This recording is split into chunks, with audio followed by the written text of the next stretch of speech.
That's probably no. I don't know. See if we get some notification stuff now. Yeah. Hey, watch now. Bad movie, Friends. So, do you want to know what your Hades play count is up to now? No. I told you, like it's not 100% legit, really. Okay. Well, hey, look, we're live. It's not like I've Hey, we're actually online. played it that amount. I know. Yeah, it's the same with Well, FTL. you could be Birdie, who has 1,540 hours in Animal Crossing New Horizons. You're right. I could be that. That's a lot. That is a Oh, wait. lot. I accidentally added us to a queue. No, close the player. What is going on, YouTube? Why do you suck so bad every time? It's what they do. And they do it well. Oh, they've updated. There's a little descriptor under here. Man, check all that out. Hey. Whoa. Oh, whoa. I should start recording. There we go. Yes, you should. All right. How about you, Chuck? Are you recording? Not yet, but I will momentarily. Okay. All right. Stand by, and I will let you know. He's When gonna that's start my recording, guy. and then he'll start recording. Seriously, what episode is this? I don't know. It's been a while. I think it's 23. Spooky 23. A lot of extra going on here. Tekken. Wow, what is that lady wearing in Tekken? My goodness. I should watch Tekken. You really should. This will be 23. Cool. Friday hour 23. Rolling. Speed has been achieved. Speed 2. Cruise control. Thanks, Balky. Yes, you have successfully named a movie. Thank you. 2 movies. Whoa. So, Ooh. yeah, at least the rain has stopped. It was like a downpour. I was wondering if it was going to be taking up too much sound on my mic. I did wonder. Still, I wondered. Who will stop the rain?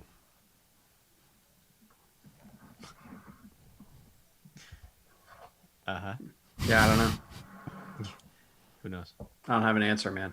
I'm sorry. What are you going to do? Yeah. I don't know. So how was everybody's weeks? We haven't been here for a while. Yeah, we took a few weeks off. It's been a month. Yeah. Has it? Man. I don't know. It's been a I should while. probably figure out what I'm going to talk about here. It's like a fortnight and a half or so. Yeah. Well, yeah, we had to skip last week. We canceled. We had no quarters for 2 weeks in a row. So yeah, it's been a solid It's been a while. 4 weeks. It's been a while. long road getting from there to here. Mm-hmm. So I have 1, 2, 3, 4 2020 things. Dang, Chuck. Wow. I have less now. I have 2 and a TV show.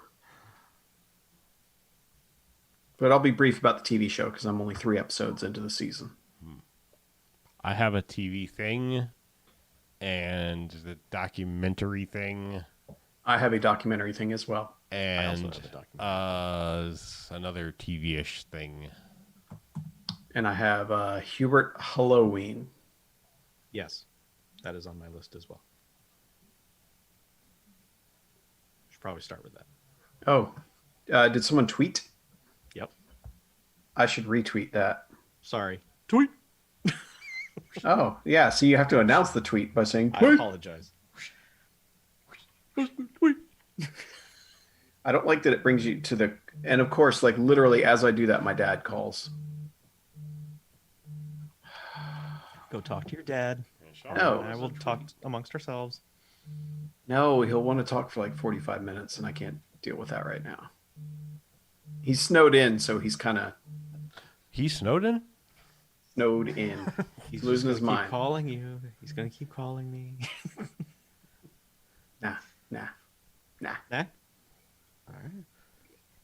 I can't believe I love my dad, but I'm not in the mood to talk to him tonight. So, besides, we're doing a podcast. Right. Maybe he wants to comment on your background. Maybe he's watching. Doubtful. Son, that's a spooky background. Hey, you guys got spooky backgrounds? Spooky background.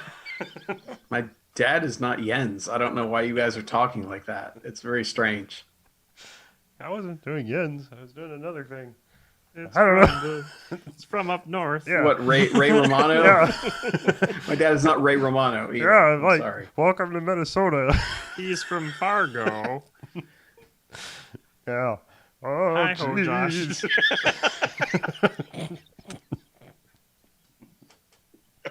We're so good with Dixons. Man, yeah. I it's like haven't spoken to another human in a month. Yeah, I closed my eyes and it was like I was up in Minnesota. Oh, we laugh because it's true. Yep. Insanity has fully taken hold. Yeah. Oh yeah, I have another TV show. I got 2 TV shows to talk about. Holy shit. But they're only partial seasons, so I'll keep them brief. We should probably start or something then, because shit. Yeah. We got so many things. I mean, shit. So true. Aha. If you know what I'm saying.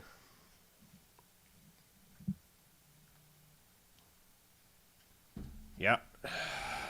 Yeah. Everybody's ready? Yeah, sure. You all ready for this? Everyone's recording? I am recording, yes, for the past 5 minutes and 39 seconds. Harlow.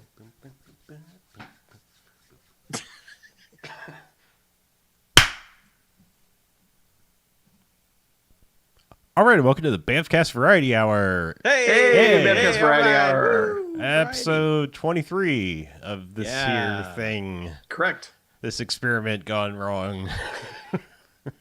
It's not an experiment. This it's a very necessity. temporary It's- thing Yeah. that we're only going to do for a couple months. Before Yeah, things it'll be fine. go back to normal. People in charge will straighten this out, and we'll be back in the studio in no time. No problems. So I'm Harlow. I'm Mackie. I'm Chuck. Yeah. We are BJ-less this week. Story of my life. Yep. Yeah. Yeah. But we're still here to deliver jokes and things that we've been watching. What have we been doing? Not video games, because we just did a couple, No. a pair of No Yeah. Quarters, our sister Yeah, podcast. that's where we've been for Yeah. the past month. Other we didn't than leave. other than having to take kind of a week off last week, that just kind of happened. So, Yeah, But that's yeah. life. but yeah, so we're here to catch up. So who's been watching? And mustard. No, who's been who's been watching Pickles. what? Sauerkraut. Well, I think Relish. Mackie and I have a movie in common, so that's maybe We where do. should- Yeah, let's Yeah. start with that one. with the new hot banger. Yeah, Hubie Halloween. Yeah. Adam Sandler's new Netflix thing. Uh-huh. His 45th venture into Netflix movies. Yep. How Yeah. is that? It's a little different from the rest of the output lately in that I think, Chuck, you pointed it out best. Yeah. It's a 90s movie Yes. that they made in 2020. It feels like a Happy Madison script they had floating around that they just couldn't figure out how to get made in the 90s, so they didn't, and they just dug it up. It Are we very much talking- feels like that early stuff. Are we talking about Billy Madison, Happy Gilmore, or are we talking about Little Nicky? Both. Okay. It's Same more director Waterboy as- than anything. It's same director as Little Nicky. He's also doing a voice where you're like, please stop doing the voice. Well, the name is Hubie Dubois, so Yeah. of course he's like, "Oh, I can do the Waterboy accent," and yeah, so you're gonna, Yeah, except he's a 55-year-old man. yeah, he just, that's the thing, man. He just like he commits to it, and it's weird because it's like this town just lives to gleefully berate this mentally handicapped guy walking around all the time, annoying them. Back up a second. So here's the premise of the movie. Yeah, Adam Sandler is this guy who has decided he is the hall monitor for Halloween. He's just like the safety officer for unofficially for Halloween things, but also he hates Halloween. Like he's scared of fucking everything. So I don't know why this is the holiday he has chosen to be like, this is my claim to fame, but there are spooky things happening in town while the entire town hates his ever-loving guts, except for the hot lady in town. Who is suddenly, for some reason, decides she wants to be with him in the worst way. Yeah. Also, inexplicably, as a 90s movie. Yes. Is pretty much like that. That's your 90s tie right there. Is like super hot woman wants to be with guy. Yeah, he's just walking around going, zabba-dee-dee. She's like, I'm going to fuck that guy. I mean, yeah. Yeah. It's, I mean, there's a few running gags that I really enjoyed. The escalation of things being thrown at him while he's riding his bike. I just about continued lost it to get me at the last batch of those things. And some of his freakouts are just like classic Sandler when he gets scared at something. Yeah. Like when he walks into his house and gets scared by something and he throws a bike helmet at it and he I think he didn't realize, like it's one of those takes where he didn't realize what he did, but he just fucking destroys whatever this thing is that scared him. Yeah, he decapitates like a pumpkin man or something. Yeah. So I mean, I laughed at some of that, but it's just like it's got kind of, I think the difference between like being a regular 90s Sandler movie and a modern thing is it's kind of got the modern, all right, this is uncomfortable. How far can we push the uncomfortableness and force this character to not realize how uncomfortable everything is? And they do that a lot early on.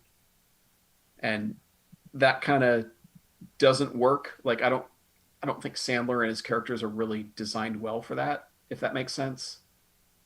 Yeah. But yeah, I mean it's free. It's on Netflix. It's not his worst. Jen hated it. Like absolutely hated it. It was like whoever said that this was better than they thought is a fucking idiot. And I was like, okay, yeah. Whatever. But I mean I think it's I funny. laughed a few times, but yeah, it's kind of it's a real simple watch. It's an easy.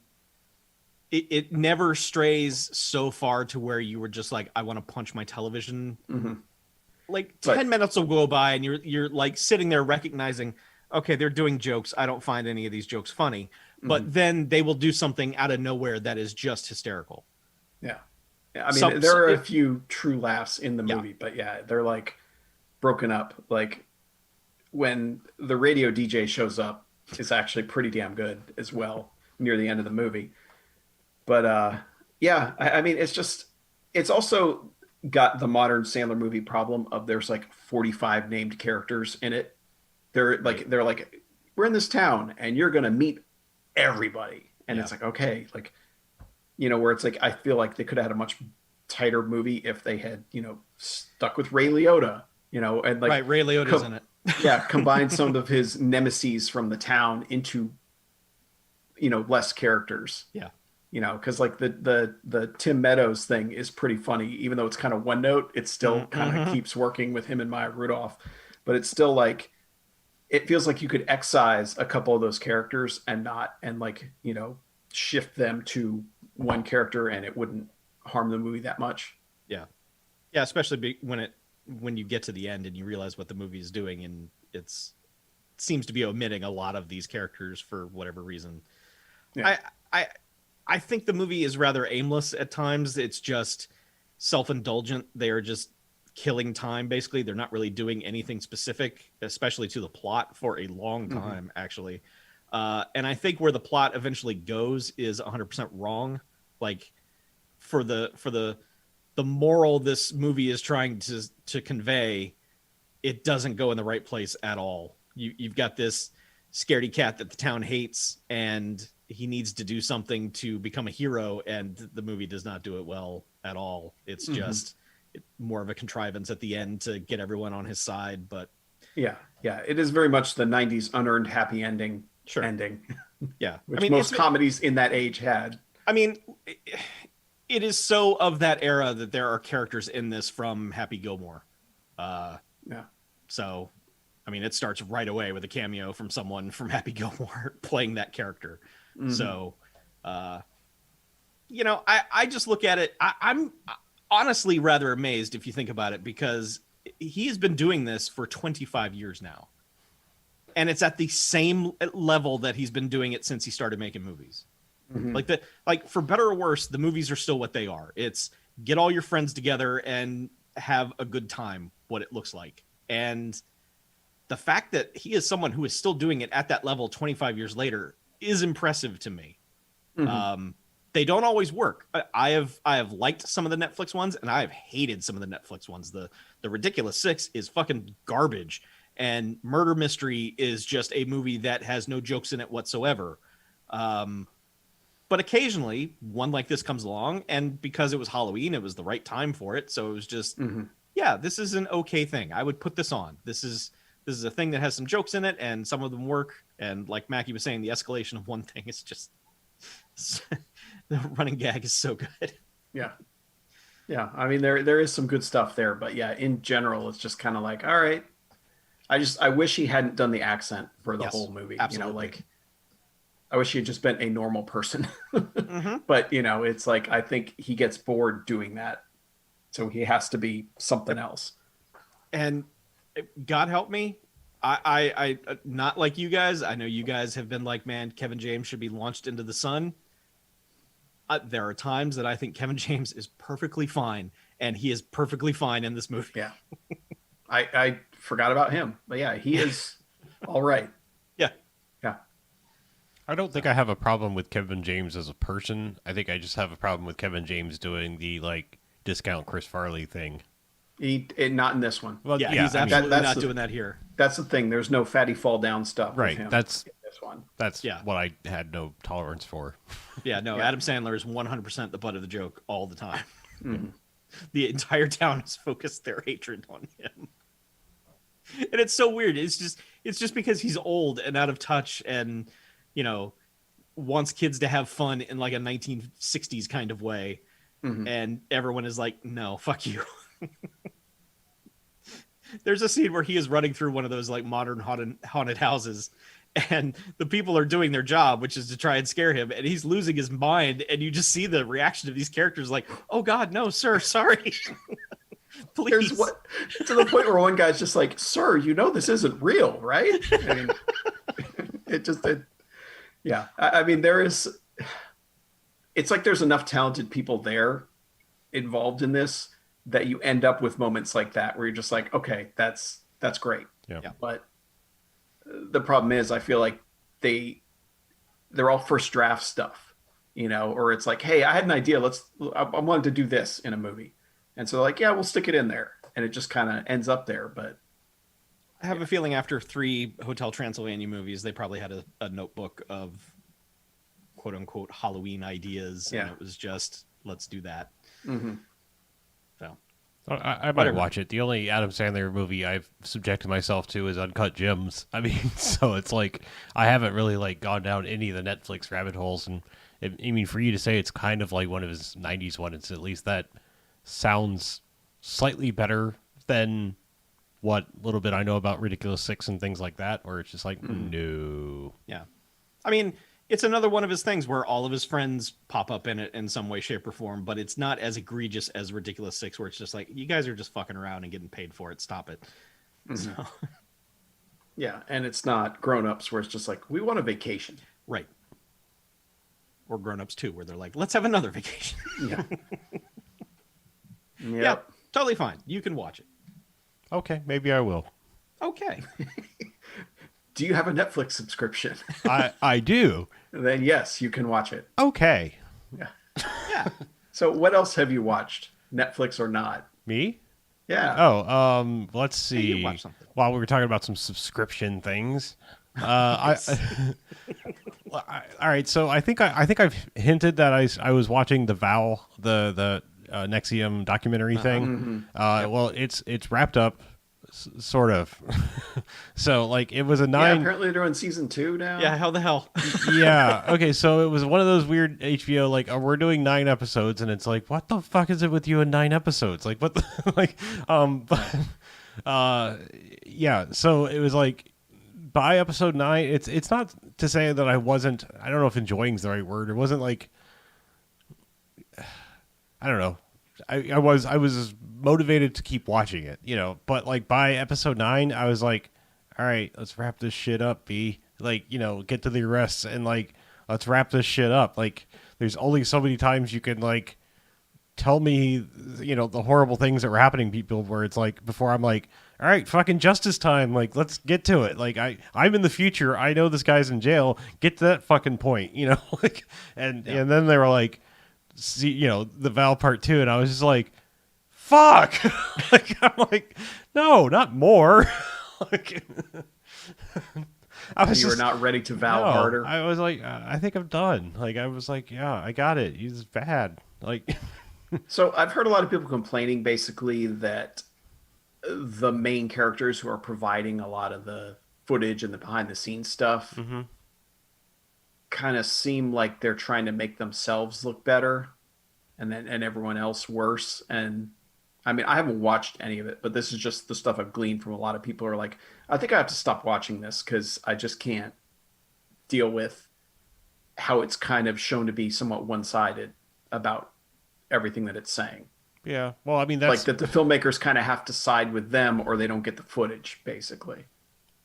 Well, I mean, I don't know. I mean, that's the way it ends. Is it's like, this just aired that last Sunday, I think, and there was some footage they claim was from like last month at the very end of it or whatever, where and it was like supposedly a phone call with the dude who's in jail or whatever, and that's the way it kind of ends. It's like, oh, I understand, like, having to gather your footage and the story and stuff that you did, but do you want to hear the other side? And then it's like click, and it's like that, and like coming the Val season 2, and I'm like, I don't need a fucking both sides of this thing. Like, like there's no fucking both sides of this, like, at all. Like, I don't feel like it's just, to me, when it's one of those things, it's like it's a little too cut and dry. Like, it's all fucking scummy and shitty, and like, no, there's no second side to this, and I don't know or care or want to know.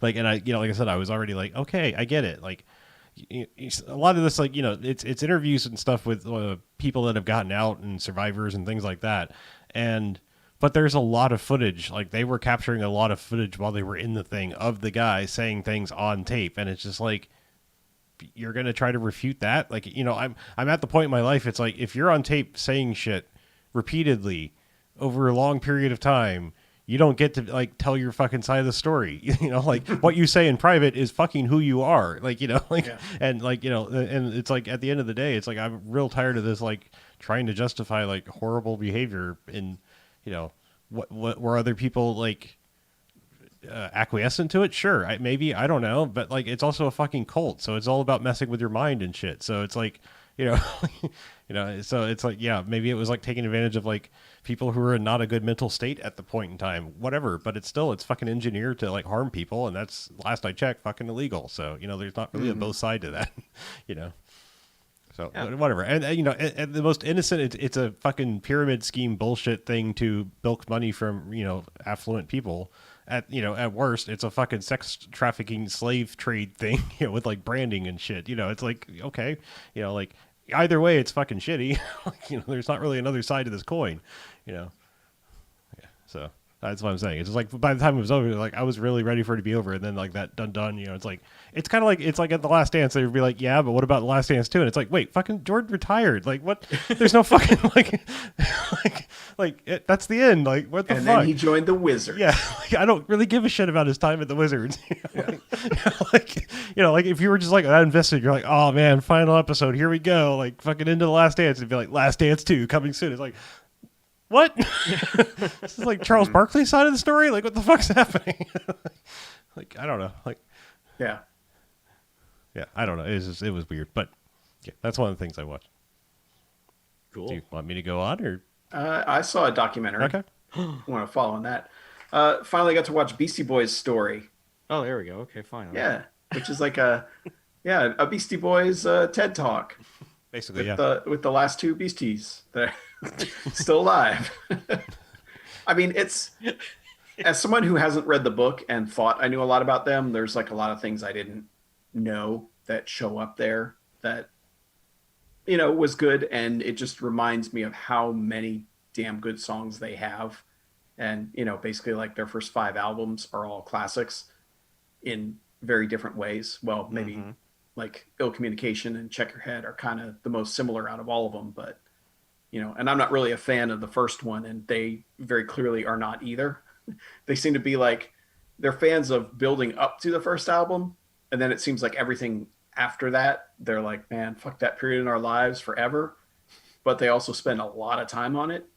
And that's what seemed weird, is it's like they spend so much time on it, and then it's like, yeah, and then Russell Simmons and Rick Rubin took all our money, and so we went out to LA and we're going to make Paul's Boutique. It was going to be the biggest album ever, and then nobody cared, and now people only like it 20 years later. You know. But it's like they get to Hello Nasty, and then they're like, yeah, and then we put this out because we were back in New York and it was awesome. And then they're like, the next thing is like 10 years later, when, you know, they kind of talk around Adam Yauch getting diagnosed with cancer and the last concert they do. And then all of a sudden they're like, all right, good talking with you guys. We'll see ya. And it's like, no, you put out like 3 albums after that and you don't mention any of it. You know, it just, that was what was weird to me. It was like, did they talk about that at the show and then just nobody cared, or what? You know, like that part seemed weird to me, because they're like, yeah, we did Hello Nasty and then we retired. More and more years later, documentaries doing that, where it's just, don't talk about this because nobody cares. And then I'm sitting there like, I care. Yeah, it's like, hey, talk about who is Hey Fuck You about. Let's hear it. Come on. Yeah. And you know, they never get to any of that stuff. So, like, is it about Eminem? We want to know. You won't tell us. Oh. Yeah, but otherwise, I mean, it's good stuff. It was well made. It's about the best, most entertaining TED Talk you're going to see. But yeah, I just kind of wish, like, I really liked all the behind the scenes stuff from early on, but I wish there was more of later in the future. And, you know, I like that they recognize how many times they kind of had to be rebirthed to continue to make it, because, you know, it really is talking about fight for your right. It's a reminder of how much the music industry was back then, where it was like, okay, we're done with you. Like, and once the record company said they were done with you, like, fans and everyone else was like, yeah, we're done with you. You're trash. Get out of here. You know, it's like, and that's why Paul's Boutique was just nothing, was because everyone's like, oh yeah, that's the guys who made License to Ill. Fuck them. I'm not buying that. You know, and I mean, I remember it well, that it was just like, yeah, when Check Your Head came out, it took like so many people I knew in high school being like, it had to like be passed around from everyone being like, no, seriously, you have to hear this. And it was like, you're like, no, it's those fucking idiots that made Fight for Your Right to Party. I liked that when I was in like 6th grade, but whatever now, you know. And then then was like, okay, yeah, this, like, every song on this is fucking awesome. And, you know, it speaks to their talent that they kind of rose above that and were able to push through it and actually get to keep making albums and didn't just kind of vanish, as they were clearly heading towards, at least as far as in their words, that pretty much they made it sound like that. So yeah, but it's worth watching if you have Apple Plus. Yeah. I think that's the only, I mean, or, you know, illicit ways, but yeah, that's the only place it is right now. Yeah. Yeah. I mean, I don't know if they might have it on, like, I think they might have, like, released it on, like, proper video on demand, like, for other services, sold maybe. It on iTunes or something. So I don't know. Yeah. But yeah, that's how I watched it. Yeah. It's pretty great. I got a documentary. Oh. Wow. 3 for 3 on documentaries, huh? Speaking of a story that seems to omit certain details that you're super curious about. I watched Console Wars. I tried to. Is that's the thing that popped up on Netflix, right? About the high scores thing, right? No. Nope. Oh, that's what the fuck is that called? This is the CBS All Access documentary about the battle between Nintendo and Sega. Oh, sorry. Okay. Yeah. Yeah. Oh. So, okay, this was a book first, and I remember when the book came out, or shortly thereafter, Seth Rogen's production company licensed it basically. And I was like, oh man, this is, and everyone was like, oh, the story's so crazy. It's going to make a wacky movie. It's going to be great. And then they made this documentary. And and so I was like, oh, well, okay, maybe, you know, for whatever reason, the movie fell apart. But I hear the story is crazy. It's so crazy. The battle between Nintendo and Sega. Oh my God, it's going to be crazy. It's not crazy. It's not. It's a bunch of Japanese guys in boardrooms. Well, it's not even that, because basically it doesn't focus on any of them at all. It focuses entirely on Sega of America and them trying to wrestle the Genesis stuff away from Japan and just be like, we got this. Just let us do our thing, and you know, we will dominate. There are some interesting, like, okay, so Nintendo was this juggernaut, and apparently they had some real bullheaded business practices where they just had a monopoly over all the retailers and everything. And Sega was like, you shouldn't be able to do that. And Nintendo was like, we should totally be able to do that. And then that's their beef. So Sega has to do some weird shit, like they couldn't get retail space in Walmart, so they built a Sega store in Bentonville, right outside the headquarters of Walmart, and it was crazy busy all the time, and it just wore Walmart down. And they were like, "Okay, you can put your shit in our stores. That's fine." So that's probably the craziest story they tell in this thing of building a store right in front of the headquarters of Walmart, so they notice me. So here's the weird thing. This documentary does not mention the Master System, the Game Gear, the Sega CD, or the 32X. Okay. They are just like, Sega was around for a while, and maybe they did some things. And, oh my God, it's the Genesis, and they've got attitude, and it's crazy. And then they tried to make a Saturn. I don't know. And then it's over. Good night, everybody. Fuck you, Dreamcast. So not even any talk of the Dreamcast. They don't the even second best console of all time. They don't even get close to the Dreamcast. It's basically like they made the Genesis and gained a bunch of ground, and it was, everyone loved it, and then it's not really console wars either. It's just here's the Sega story is what it sounds. Or the Genesis story. It's mostly told from Sega's point of view, because Sega comes off as the good guys of the story, because everyone they interview from Nintendo is basically, how dare they?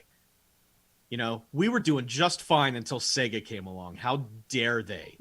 And they still seem to hold it. Like, there will be stories like, and then this guy left and he went to Sega.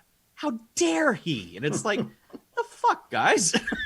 This man is without honor. It's very reminiscent of the documentary about WWE and WCW, their dumb battle, where like one side is like, we just want to make money, and the other side is like, we're gonna die unless we defeat you. It's like, what? So it's interesting. It's entertaining. It's overproduced. Of course, there's a bunch of documentary bullshit in it, you know, that kind of just over, like, here's a bunch of 8-bit graphics to explain things that we don't have footage for. And I guess it would be 16-bit graphics if we're doing Sega Genesis stuff. But yeah, it's pretty interesting. The series of events that led to the Saturn basically are pretty interesting in terms of like how, you know, they had partnered with one company, and then Sega Japan said no, and then they partnered with Nintendo for the Nintendo 64. They also act like Donkey Kong Country is the thing that changed the war forever, and I don't remember that game being the thing that set the world on fire, but maybe I'm wrong. It was a pretty big deal back then. It was, but it seemed like the documentary's narrative was, and then Nintendo was destroyed, and then all of a sudden, from the ashes, a hero from the 80s emerged. It's Donkey Kong, and they won. So, I did find out later that, so they did this documentary, but they still hold the rights, and they're doing like some sort of fictionalized television show version of it. But that's coming way later. Yeah. But, you know, when I heard they were licensing the rights, I was like, man, this is going to be like Seth Rogen and James Franco, and they're going to be shitting on each other's desks, and it'll be like, haha, take that, Nintendo. Not quite. Shit on your desk. you know flush this down your pipes, Mario. As you do. Yeah. There's, you know, a lot of old footage of stuff in it that's pretty entertaining. Old E3s and CES and that, back when those shows used to be fucking crazy. Yeah. Like fucking crazy. So it's worth watching. It's just not as crazy as I thought it was going to be. So. I have no segues. I mean, I watched another documentary, but I don't know. I have like almost no opinion on it. So, really, yeah. I have another thing that's kind of real world-ish. Okay. Well, sure. Maybe it might be what I was about to transition into. Well, it might spin out of this. So, God, this feels like a month ago. The Comey Rule came on Showtime. That's what I was going to talk about. Yes. Oh, was it? Okay. Yeah. Yeah. So I watched the Comey Rule, the 2-part Showtime thing, which I think is entertaining. As far as those like ripped from the headlines, kind of like you know all this stuff, but it's interesting to see it, acted out basically. Yeah. It's a well acted one of those things. Obviously, some of it has to be made up because it's all based on Comey's book, and there are moments that he would have no idea what's being said or what characters are thinking or doing, so they had to just come up with something to help the narrative along. Mm-hmm. Also from his point of view, which means that it's not going to be highly critical of anything. Yeah, that he made the right choice by putting out that email. The way the movie presents it sure seemed like there was no right choice in this matter whatsoever. Mm-hmm. I actually would be inclined to believe that. If you look at this story as a fictional thing, if you are able to remove yourself from the nightmare hellhole that we are currently in, mm-hmm. And you just look at it from like, this fictional FBI man had an impossible choice to make, and neither way would it have gone well, but he sure shouldn't have thought that his decision would be met with people going, well, you had to do that, instead of, man, fuck you. Yeah. So it's watchable. It's entertaining. I had no problems with it. I fully recognize that it most likely is not highly accurate, but I know a lot of it is. There are transcripts of these things. So a lot of the dialogue is like, yeah, I heard all this. I know all this. It's weird. Where does it end? Like at what point in time is the end of the... He gets fired. Okay. Like it's shortly right after he gets fired is where it ends. So It starts at the beginning of the email investigation. That's the first part. And then the second part is everything with Trump through him firing Comey. Okay. Yeah. Yeah, I was going to say, like, it's weird to me because the whole thing felt like anytime Jeff Daniels was on screen as Comey, it was like the dialogue and stuff was like almost borderline Sorkin-esque. Like it was compelling and interesting and all this stuff. And then I felt like you were saying, there were scenes where it was like, okay, here are two people and James Comey is not in the room. And they were just like, I am saying words now. These are the words that this person said, and it's just like, what the fuck? I was like, I get... Yeah, like they were auto-generated. Right. Yeah, it was just like, they were like, it was so bizarre. Like, it was so bizarrely acted for those people where it was just like, okay, I guess you just had to be in that scene to say a thing that was recorded that maybe you said and stuff. Yeah. So it just felt like, wow, that's not even remotely natural. So it was just really strange. Like, also, it felt like, I mean, if you take it as like completely as a work of fiction, it was like, it was very strange because I felt like it had an agenda and then it didn't, and then it did and then it didn't, because it was like certain people were like, okay, you're just like saying things that are like by the book, this is what you would say, and like, look at me, I'm evil, and I don't know, there were certain things that I was like, this is really strange, like I can't figure out this thing's agenda, honestly. Like at the end of the day, I cannot figure out like what the person made this actually thinks or whose side they were on or whatever, like it's very bizarre. Well, I think the line it tries to skate is that it goes out of its way, and Comey's gone out of his way to say this, is that he is completely non-political. Right. But the thing about being so hardcore non-political is that you end up being very political. It it's odd. It's an odd thing. I do appreciate how much of just a fucking bitch they make Rod Rosenstein out to be. Holy shit. And some of that has to be made up because they have totally like made up a linking character who is kind of like weaving through some of the story. But my God, they make, and it sounds like he's 10 times more of a bitch in real life. Yeah, I was going to say, like, everyone that watched it was like, and then something about Rod Rosenstein came out like that week. And everyone's thing about he was the one saying, yeah, take the kids away. Yeah. And everyone's like, man, the Comey thing was too easy on him. Yeah. But at the time, it was like, wow, Comey didn't like this guy at all. He's a fucking bitch.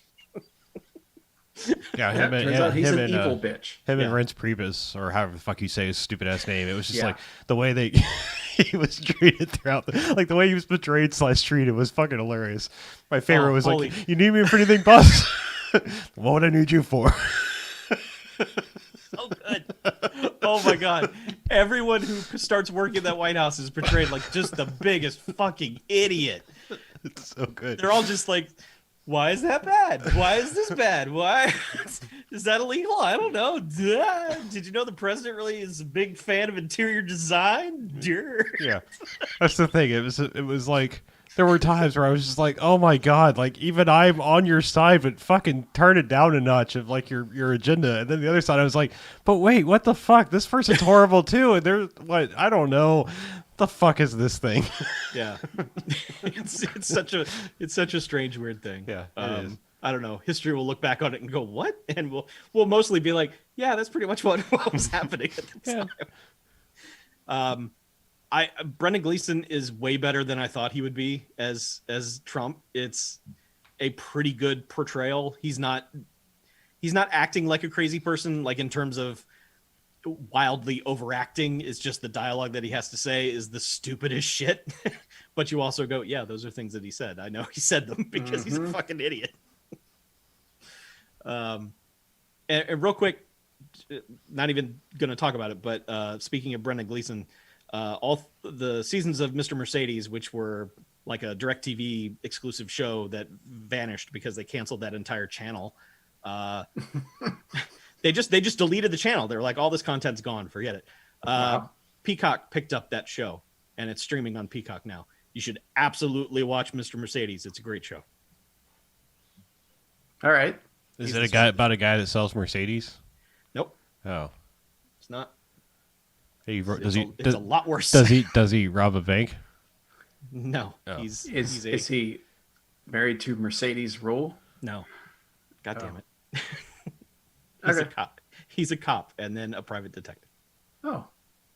And there's spooky things going on. It's a Stephen King show. It's spooky. Yeah. All right. So speaking of TV. Yeah. I started watching season 2 of The Boys, which I'm always going to say as The Boys. The Boys. Because that makes it sound much nicer than what it actually is. Uh-huh. Man, that show continues to be a tough watch episode to episode. I'm only 3 in so far, so I'm not going to pass too much judgment on it.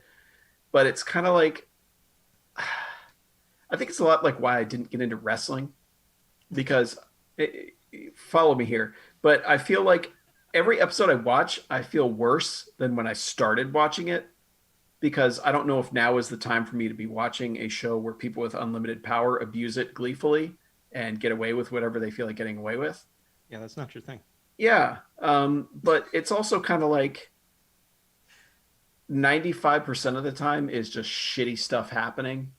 And you're just waiting for that 5% of the time where it's like, all right, here we go. Somebody's going to get their something bad's going to happen to this bad person and I'm going to enjoy it.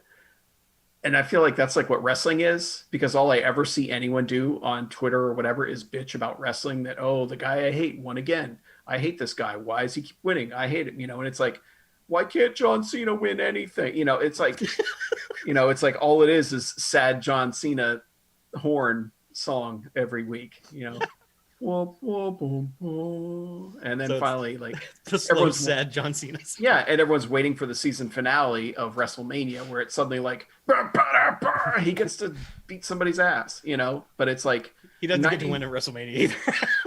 Yeah, and that's the thing. Like 95% of the time, what you want to happen doesn't. And I think that's what this show is so much like, is it's like, but you don't want to just give up on it because it's like, okay, then I just left in the middle of wallowing in shit.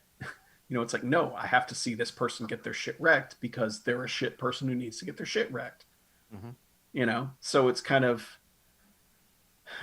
I don't know, I guess that's a prestige TV thing or something, but except this one's with way more heads exploding and shit like that. So yeah, I mean, if you enjoyed the first season, it is more of that. And yeah, they're the guy Homelander, who's like their Superman analog, continues to be like the biggest piece of shit possibly ever created for television or movies for that matter. And the guy who plays him really well. So yeah, I mean, it's a compelling show, but man, it's just kind of like every episode I'm like, I don't want to watch another one of these. I just want to like go to bed. That's how we got with wrestling. Yeah, pretty much. Yeah. But eventually we were like, we're done. Yeah, that one where it was like, 12 hours of WrestleMania. Fuck this forever now. Yeah. And all the bad guys won. Yeah. Yeah, and that's the thing is, it's like you can only string people along for so long. I mean, at least with a TV show, like it's like, all right, here's a season. And like by episode 7 or 8 of that season, something's going to happen that you're going to be like, yes, finally. Mm-hmm. But yeah, I don't know. I don't know. I'm having a lot of trouble enjoying it. And again, it may just be the mood of the world in general, but yeah. But it continues to be well made. And they've upped the Billy Joel references this season to like 11. Something Billy Joel has shown up in every episode so far. So I don't know what that means, but is he one of the boys? No. Oh, there's not like a super Billy Joel. What's your superpower? Not yet. Obviously, Piano Man. That would be the Superman. That would be superhero. Yeah. Well, I'm only 3 episodes in, so I'll update you, Chuck, if we please let me know if we make it through the season. Yeah. Okay. Get some late 80s Joel. Yeah. Though I will note, like Amazon's Prime Video app, at least on my Android TV, is just shit. Yeah, like they kind of are. They all kind of are. Yeah, there are 2 characters who speak in sign language, and they subtitle it. Except it was defaulting to like German subtitles for no reason whatsoever. It's like, where I live, you ship me my stuff every freaking other day. I'm not German, so give me my shit in English. Like it, yeah. Their app's terrible. Like I hate it so much. Well, I also hate that it like everything is like, here's the HD copy. Now go find the 4K copy somewhere else. It's like, why is it separate things? Just play it the best quality that's available, like everything else. I mean, God, Bezos, just take $1 billion. Take one of your 500,000 billions that you have, and just go, hey, fix streaming. Fix your shit. Just fix it. Here's $1 billion. I just don't think I've ever none of the other services are like, here's a separate entry for different quality of It's like what? It's like, Jeff, I'll do it for $100 million. All right, I'm going to save you $900 million. I'll do it for $100 million, and I'll fix it for you. Yeah, but whatever. Right. Yep. I got nothing coming out of that, but of course not. So I got one thing real quick. So there's a short-ish film on Hulu called John Bronco. It is the Walton Goggins tale of the character who the Ford Bronco is named after. It's a mockumentary. It's all made up. It's bullshit. It's a 37-minute Ford commercial is what it is, basically. But there are some good mockumentary jokes in it. Tim Meadows is in it. He's got some good stuff. Walton Goggins just fucking nails it. He's doing the accent, and it's kind of a Will Ferrell-esque thing. It's kind of one of those things where it's just this character who's a man-child and can't handle wealth or whatever. And there's a lot of really bad photoshopped images of putting Walton Goggins in celebrity photos that you're aware of, like real bad, so bad, like unbelievably bad. Love it. But there's some good jokes in there. So if you just need a half hour of Walton Goggins doing that, and you've already run through the Righteous Gemstones. And what is this and where is this? What? It's called John Bronco. It's on Hulu. Okay. All right. Yeah, it ostensibly was supposed to be just this fun fake documentary, but it's really just a Ford commercial because they're relaunching the Bronco. So I don't know. I don't really know how this happened. That's slightly disappointing to hear, but yeah, it's such a strange thing. I'm not quite sure how it came about. So, I don't know. Okay, so the other thing I had, and I know Harlow's watched this also, the West Wing reunion that's on HBO Max, which, so I knew that thing was coming out. I never knew what it was until the day it launched. I did not know it was they were reacting a classic episode of The West Wing on a stage. I thought for some reason that Sorkin had written a new thing and was just pretending like all these characters still work in the White House and here's a new story. It is not that. It is a episode from season 3 that they just redo. However, it is for me. I fucking love The West Wing, and I realize that the popular opinion on the internet these days is that Sorkin sucks and his version of idealized politics is the reason we're in the shit we are right now. I don't fucking care. I think that The West Wing is a great like workplace comedy that just happens to be in the world of politics, and those characters are great, and seeing them again fall right back into their characters after, I don't know, 20 years, I think. It was pretty emotional for someone who just thinks that show is well acted and well written and emotional in and of itself. So just seeing them all back and doing it again was really good. This was basically a special to promote voting. It's partnered with this nonprofit organization that Michelle Obama started. It's supposed to be bipartisan. So there's a lot of these like commercial breaks of people just talking heads, just talking about voting, doing a little Sorkin skit of some kind.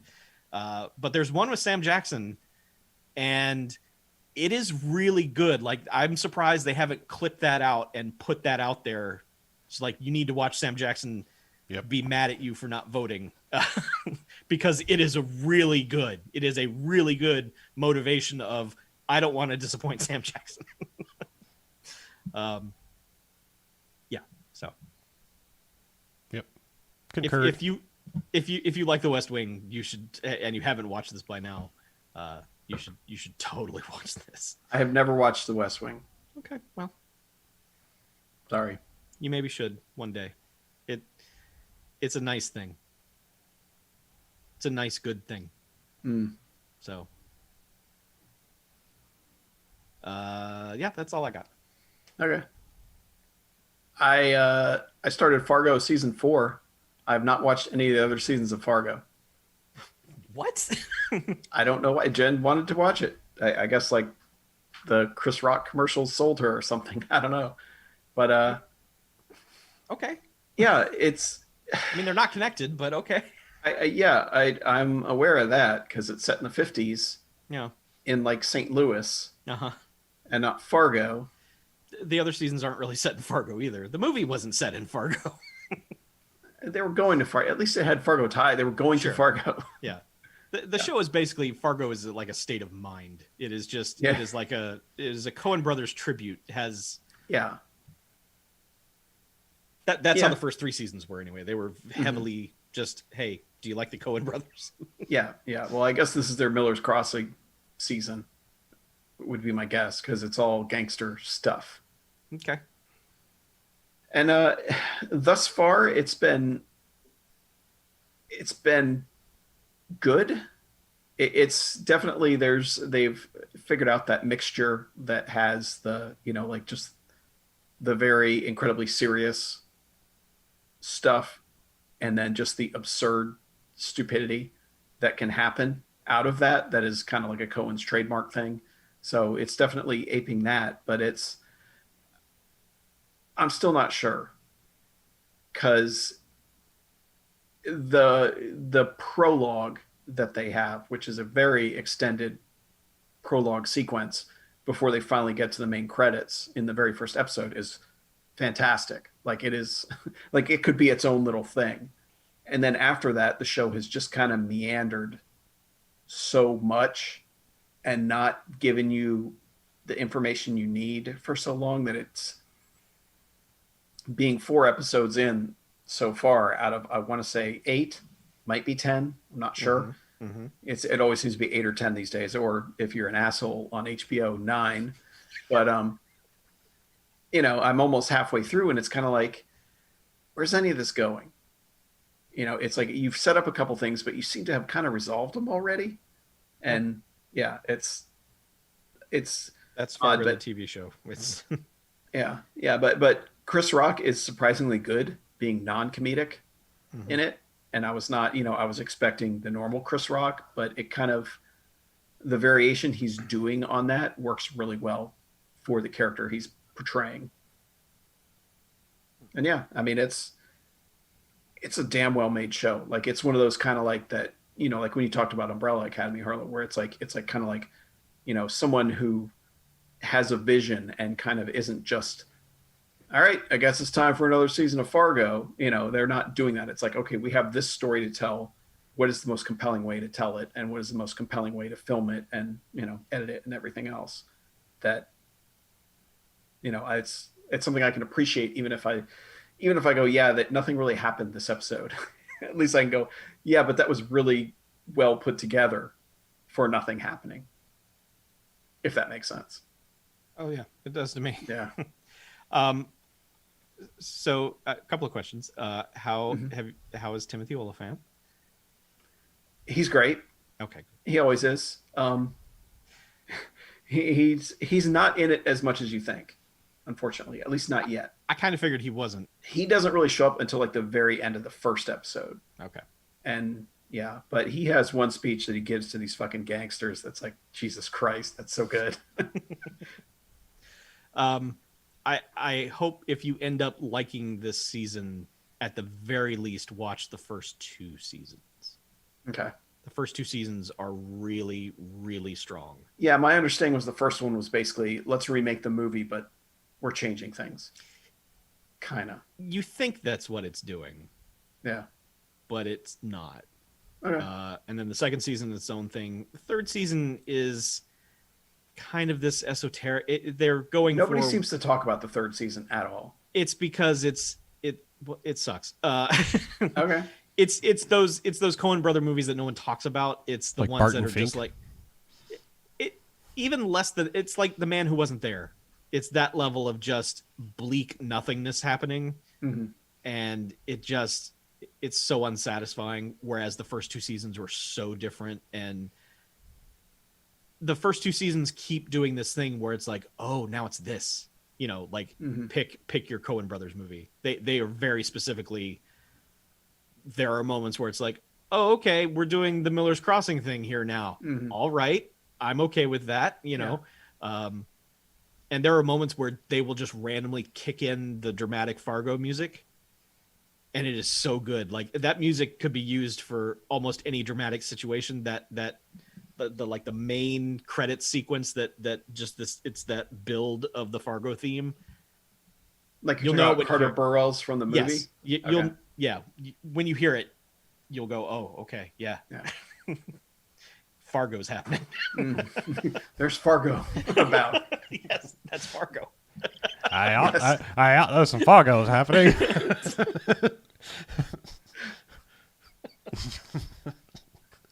Good crop of Fargo's coming in this year. Yeah.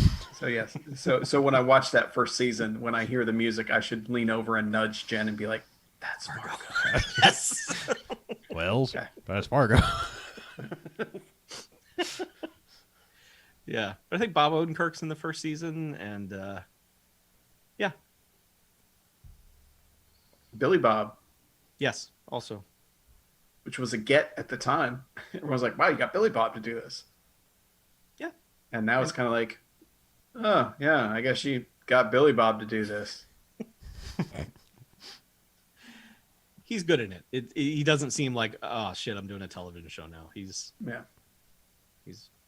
doing well. So that's good because that seems to be all he does now. I mean, That and, Bulgarian straight-to-video things, like Right. being in the movie for 5 minutes as some guy in Washington or whatever. Yeah, well, I What's mean, the that's name the of his thing. Amazon show? Goliath? Is Sure. that the name of his Amazon I show? think so. Okay. They run those commercials constantly on Amazon, and I'm just like, should we watch Goliath? I don't know. Yeah. Well, that's the thing. Like someone like Billy Bob, like aside from take Armageddon out of the mix, and basically the movies he makes, they just don't make as movies anymore. They make them as TV shows. Right. So he kind of had nowhere else to go. I would so take a 10-episode Sling Blade right now. Man, yeah. We're going to watch that show right now. But they would do the dumb thing of like it would take 4 episodes for him to get out of the the institution. You would barely see him. It would just be other characters talking about Sling Blade. I know his name's not Sling Blade. Whatever. His name is Kaiser Blade. His name was Carl Slingblade, right? I mean, that was right. Carl Sling Blade. Yeah, Slingblade. It's all in the pronunciation. Yeah, it's like sausage taster. Mm-hmm. Yeah. Yep, just like that. Or Frank Oswipe.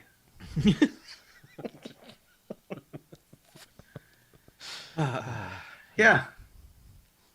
Do you guys got anything else, or are we done for our variety week? Yeah, I think I'm done. Yeah. Yeah, I believe I ran through everything. I'm watching all the Halloween movies right now. So Yeah, you've been surprisingly tweet low on those.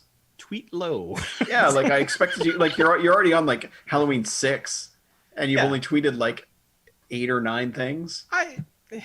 Those movies have been talked to death. It's the reason I never made videos of them. It's like, who gives a shit about my opinion of Halloween? It's not going to be if I have Chuck, a radically different opinion of a Halloween movie than the rest of the people, I will let people know. But so you far, should it's say been, Halloween 3 sucks, and then see like the internet be like, "Oh, you just don't get it. It's because Michael Myers isn't in it." I don't agree with that. Do you think Halloween 3 is awesome?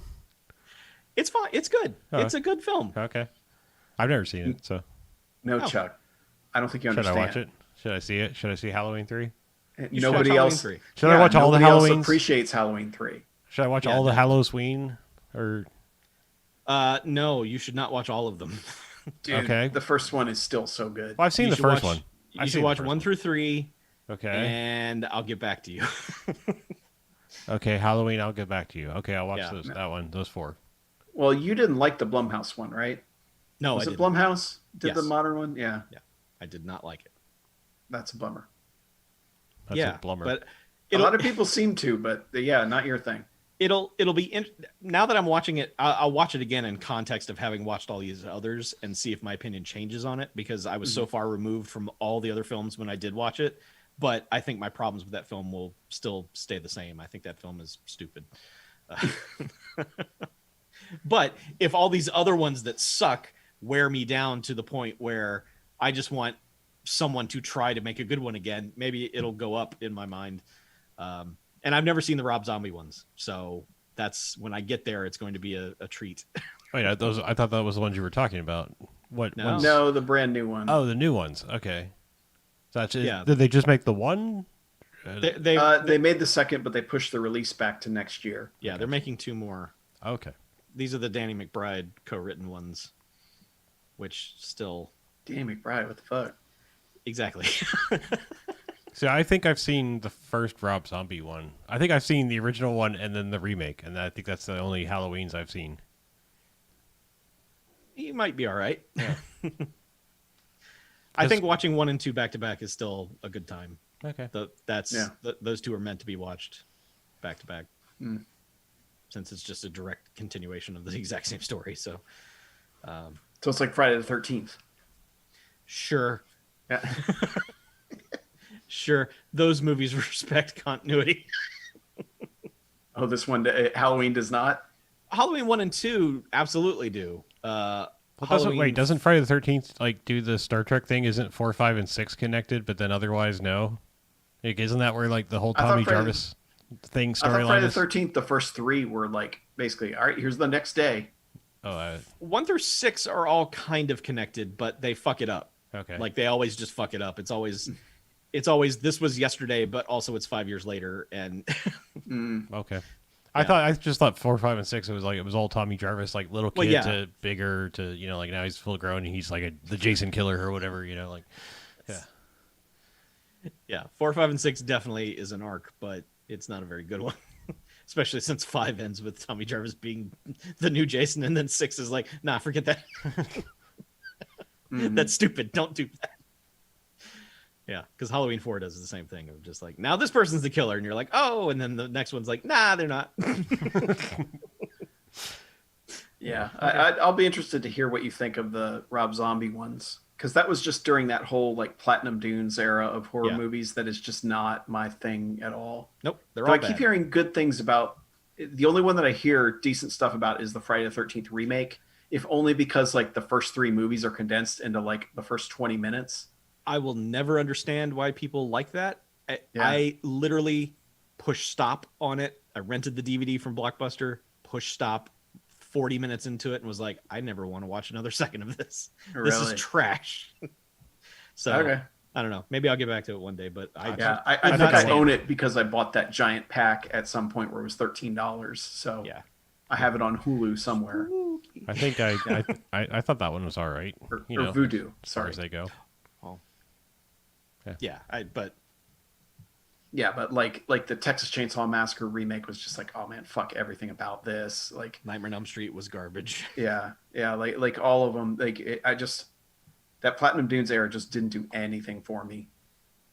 Nope. Like I'm trying to even think, was there anything that was good out of that whole? Not as far as like the properties that they bought. No. Yeah. I don't know if they did something independent that I'm not thinking of. It was like, oh, that's a pretty good, because I want to say they also did the Wrong Turn movies, which are trash. Yeah. So 2 things Michael Bay doesn't understand: comedy and horror, apparently. Yeah. Even if he finances it, doesn't get it. Yeah, I mean, Platinum Dunes did Bumblebee and A Quiet Place and The Purge, so. Yeah, The Purge. I haven't seen any of those either. But they did that Amityville Horror remake, which, no, not good. You can listen to BMFcast Extra for that. Yeah, you guys have seen like 55 Amityville movies. Are any of them good? Yes, 2 is sort of good. 2's I like 2 a lot. 2 is good. 2 is the good one.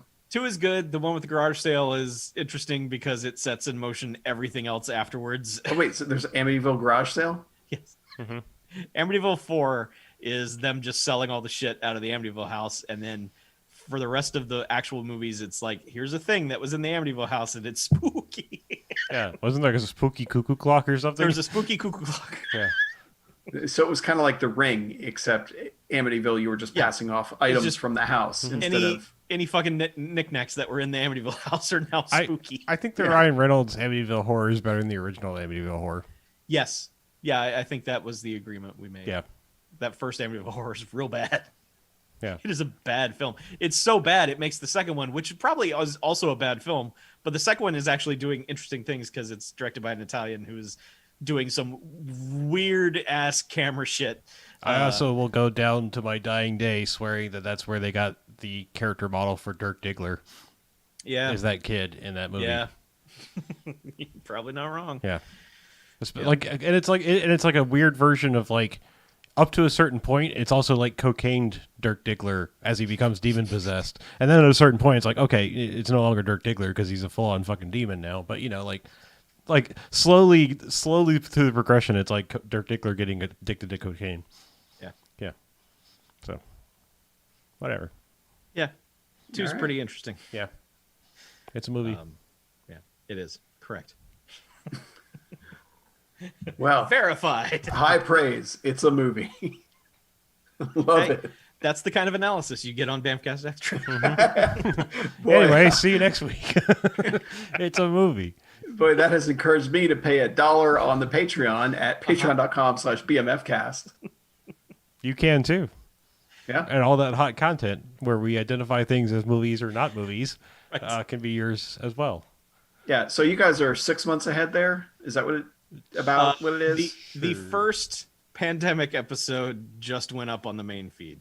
So okay, the so very you're first almost like episode, 9 months ahead. Yeah, the first episode we did remotely, which I believe is Iron Eagle 3. You're right. Yeah. Yeah. So yeah, enjoy us being like, well, we're at home. I don't know how long this is gonna last. Yeah. Yeah, you could journey through time if you're on the main feed for Yeah. free. You can listen But to if you you want can it listen to early, Hope die as we slowly realize that we're in this Yeah, 'cause forever.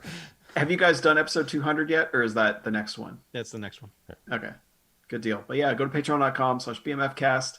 You can get the for just $1, get ahead by 9 months. Also, at the $5 level, we've got extra bonus shows, Doctor Who You, and archives, I believe, for some of the shows that died along the way. Sure. Yes. Yes. The initial Patreon pitch, we were like ambitious as hell. We were so hardcore. It lasted a few months of some of them. It did But all right. yeah, we launched we had like 4 shows. I want to say it was. Yeah. Yeah, we're We down were to all like, and I'll do this on my own, and you'll do this one on your own, and then all of us were like, and we just talking by ourselves that sucks. It's exhausting. Yeah. I made it a dozen episodes into mine, and then I just hated editing it too much. But anyway, yeah, patreon.com/BMFcast. It's worth it. Otherwise, if you want to write us, write at BMF@BMFcast.com. It is. Listen, some patrons are just like, we'll thank you virtually. And it's like, no, I want something for my $1. And we give them that. We sure do. Yeah. And some virtual things. Yes. And virtual things, of course. But yeah, if you want to virtually speak to us, write us at BMF@BMFcast.com. You could also call us on the Garfield phone and have your voice virtually broadcast to us at 910-5-JOCKS-BMF, 910-556-9263. Otherwise, go to BMFcast.com. Everything you need is on the right-hand side of the page. Discord, Twitter, Facebook, don't bother because we don't post Facebook because Facebook sucks. But otherwise, you want to find us anywhere, go to whatever it is /BMFcast, and chances are we have an account set up. So, and seriously, consider coming to the Discord. We've got a pretty good group in there, but I'm always anxious for more people to dip in and throw their craziness out in. I want some more brands of crazy in the Discord. I want more fans coming in with their hot takes. We've had some good discussions about stuff. Absolutely. But I know there's more of them out there. Yeah, we've even somehow allowed an anime zone to be in there that I have muted, so I don't go in there, so I don't know what happens. But all I know is that BJ and I have to tap the sign whenever they start weebing out in all the other rooms. Yeah. Hey, this body pillow's on sale on Prime Day. Hold on, get to the anime room. Yeah.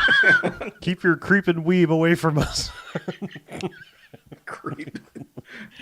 You get the hell out of here. And take your creeping weeb with you.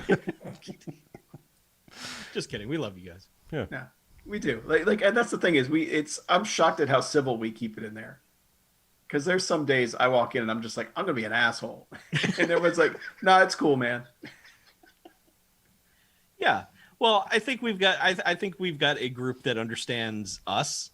Mm-hmm. And they know not to push our buttons on things. Like, there's some jokey stuff that they will obviously hit us on for whatever reason.